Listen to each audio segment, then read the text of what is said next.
Mas palalawakin pa ng Department of Social Welfare and Development o DSWD ang kanilang walang gutom kitchen program.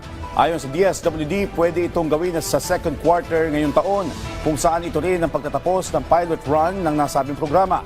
Isa sa mga hakbang para mas lumawak pa ang walang gutom kitchen program ay ang pagpapalakas ng mga volunteer at mga nagdodonate ng pagkain.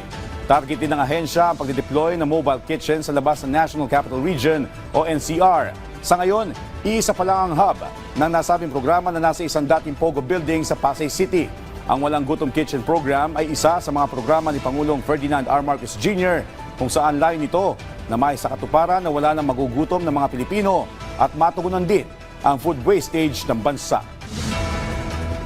Actually, ang Department of Social Welfare Development ay nag-procure din po ng mga mobile kitchen at ito ay gagamitin nga po sa mga lugar na naapektuhan ng mga disasters, no, para meron din pong alternate yung mga family food packs na naipoprovide natin.